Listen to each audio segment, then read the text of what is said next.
Welcome students, myself Mehul Pasha, and today in this session we will continue with the chapter that is motion and time. Students, now we will discuss about the measurement of time. So here there are many events in the nature that takes place after a time interval. Okay, so here there are some of the examples. That is, the first one is what?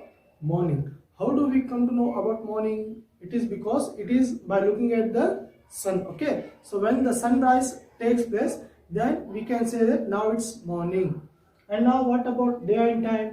How do we come to know about it's day or night? Okay, it is the time between sunrise and sunset. We can say that it is a daytime, and the time between sunset and sunrise we can say that it's a night time. Okay, now about the month. Students, now in this modern days we are having calendar. Okay, so by looking at the calendar we can easily say about the months. So but what about in olden days? How we come to know that about the months?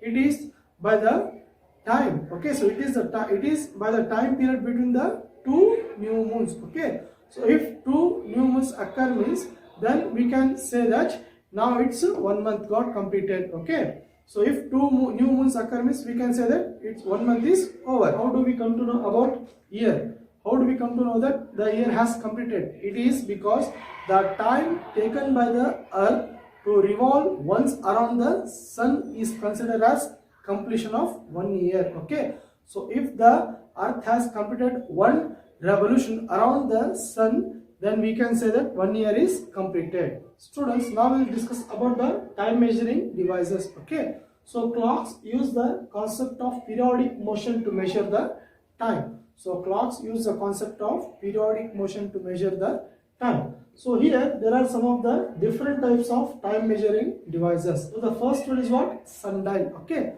so sundial is a time measuring devices. In olden days people used to measure the time using sundial. Okay, so with the help of sundial people used to measure the time. Then how this sundial works?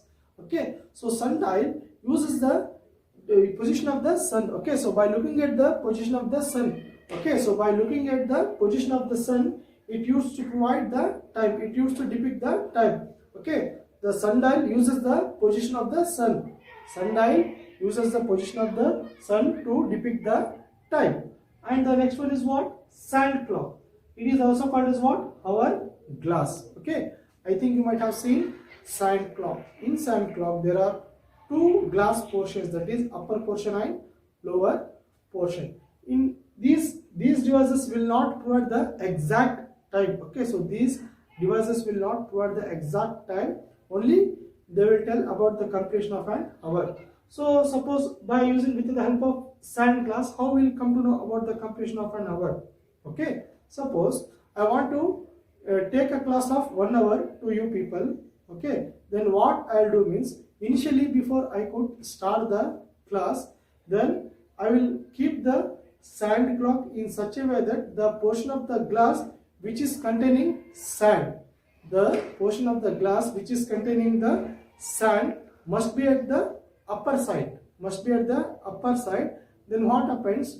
Slowly the sand starts falling at the second part. Okay, then sand starts falling slowly at the second part of the glass. So when the complete sand, okay, so when the first part, so initially the part containing sand, now when the first part got emptied, that is when the complete sand has fallen in the second part, then we can say that now it's 1 hour. Okay, so these clocks will not provide the exact time. Now the third one, that is water clock. It is a very old method. Okay, so water clock, you cannot find nowadays this water clock. It uses the water. To depict the time. And the next one is what? Pendulum clock. I think you might have seen the pendulum clock. There will be a pendulum in the clock. So this clock uses the pendulum to show the time. Okay, and the last one is what? Quartz clock. So this is a modern clock. I think you might have seen in the wristwatches or wall clocks. So what happens? These clocks containing an electric circuit. Okay, so these clocks containing an electric circuits, and these are operated with the help of cells. These clocks provides accurate time. Students, now let us discuss about the periodic motion of a simple pendulum. Okay, a simple pendulum contains a bob. It is a metallic ball.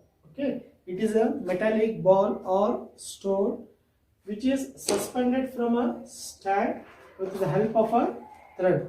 Students, this is a bob. It may be a metallic ball or it may be a stone.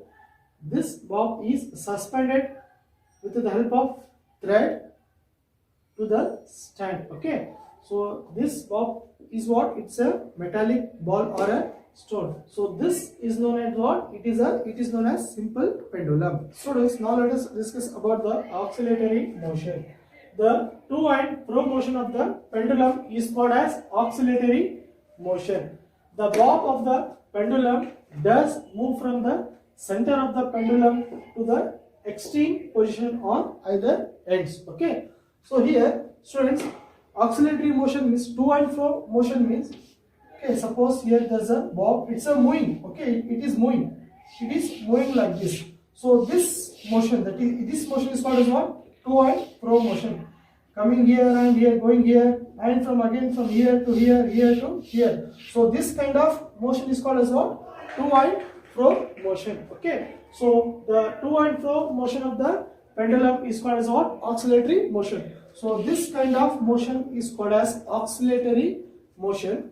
And next, what they have given, the bob of the pendulum does move from the center of the pendulum to its extreme positions on either side. Students, so here this is a bob now. So what happens? So this bob from the center position of the bob is called as what? Mean. Okay, the center position of the bob is called as mean. The bob will move from center to extreme ends. So this end and this end is called as extreme ends. So this position is called as mean position. This end and this end is called as extreme ends. So what happened here? The bob will move from center. Okay, that is from mean to extreme ends, and again it will come here and again it will move here. Okay, here the bob will move from center to extreme, again from extreme to center, again from extreme. Okay, so the bob will move from center to the extreme ends on either side. It will from here, it will go here, and again from here it will come, and again from here it will go here. Okay, so these are called as extreme positions, and this is called as what? Mean position or center position. Students, so this kind of motion, that is to and fro motion, is called as what? Oscillatory motion. Students, now let's talk about oscillation. So when the bob moves from center to extreme positions, then it is called as what? Oscillation. Suppose here, okay, so here there is a bob from center position. This is what center position now. From center position it has moved here.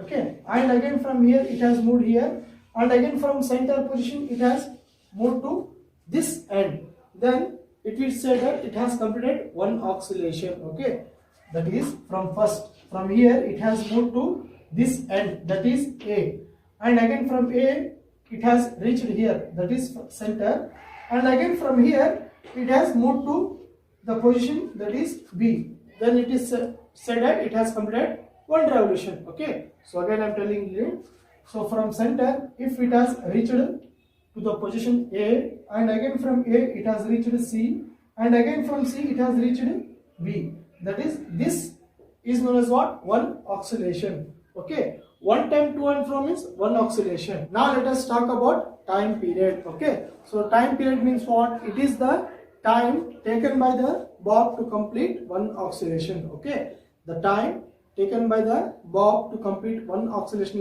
is known as what? Time period.